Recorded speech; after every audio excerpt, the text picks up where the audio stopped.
Olá, irmãos, tudo bem? Hoje vai ser um vídeo gravado porque a minha voz tá falhando muito, então vou ter que dar umas pausas para poder voltar a voz. Mas vamos lá. Hoje nós falaremos sobre o poder da língua. Você tem prestado atenção no que você tem, no que tem saído da sua boca, no que você tem profetizado dentro do seu lar, dentro do seu casamento, para os seus filhos, para os seus pais? O que você tem profetizado? São palavras de bênção ou são palavras, muito mais palavras de maldição do que de bênçãos? Lá em Tiago 3, 9 e 10 diz assim: com a língua bendizemos o Senhor e Pai, e com ela amaldiçoamos os homens, feitos à semelhança de Deus. Da mesma boca procedem bênção e maldição. Meus irmãos, não pode ser assim.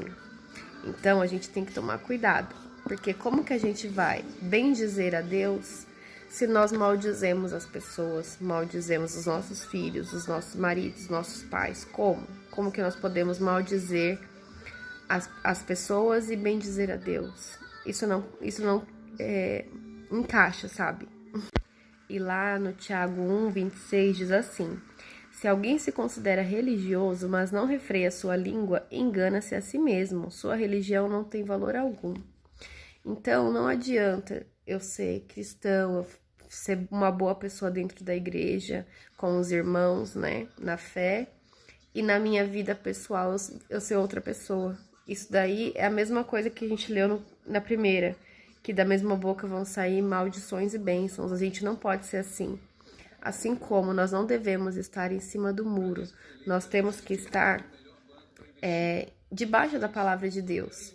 Não podemos estar indecisos. Assim também é com os nossos lábios, a nossa boca. Nós temos que proferir palavras de bênção. Por mais que você esteja num dia caótico, num dia muito nervosa, muito nervoso, não fale, não declare sobre a vida das pessoas coisas ruins. Não declare. Por quê? Porque a nossa língua tem poder. Eu vou ler também em Provérbios. No capítulo 18, versículo 21, diz assim: a língua tem poder sobre a vida e sobre a morte. Os que gostam de usá-la comerão do seu fruto. Então, não sou eu que estou dizendo. A palavra de Deus diz que a nossa boca tem poder de vida e morte. Então, nós temos que tomar muito cuidado com o que a gente declara sobre a vida das pessoas. Porque, por causa desse poder, nós sabemos a gravidade do mundo espiritual, de como é pesado, como nós temos que ter cuidado com o que a gente fala, com o que a gente declara, com o que a gente profetiza, porque o mundo espiritual é um mundo muito pesado. Porque se a gente já luta aqui na Terra com coisas que a gente vê, muito mais com as coisas que a gente não vê. Porque, como a gente fala sempre, Satanás não brinca de ser Satanás. Então, nós não podemos brincar de ser cristãos. Nós temos que estar em constante busca, em constante adoração, em constante louvor a Deus. Por quê? Porque é esses momentos de intimidade, de busca, que nos fortalecem nos dias maus. Se já é difícil passar as lutas, os desertos, as provas com Deus, imagine sozinho. Imagine sem essa proteção divina nas nossas vidas. É muito difícil, porque nós não vemos o mundo espiritual, nossa visão não é aberta. Então, e se fosse, nós não suportaríamos. Está escrito isso na Bíblia também. Então, nós temos que tomar muito cuidado. Lá em Provérbios 21, no versículo 23, diz assim: quem é cuidadoso no que fala, evita muito sofrimento.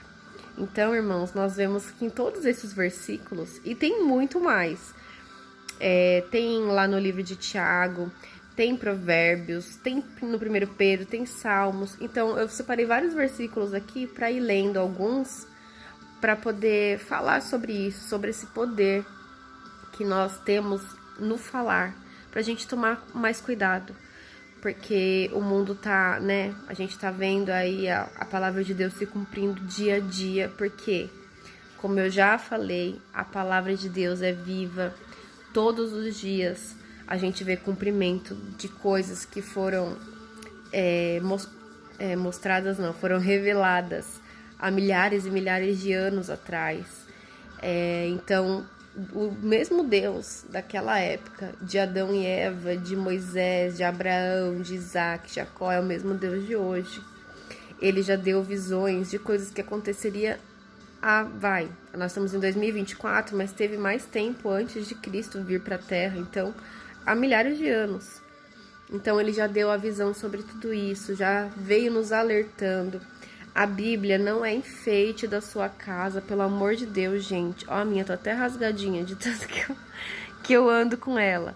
Leia, tire tempo para ler a Bíblia, porque ela é um manual de vida.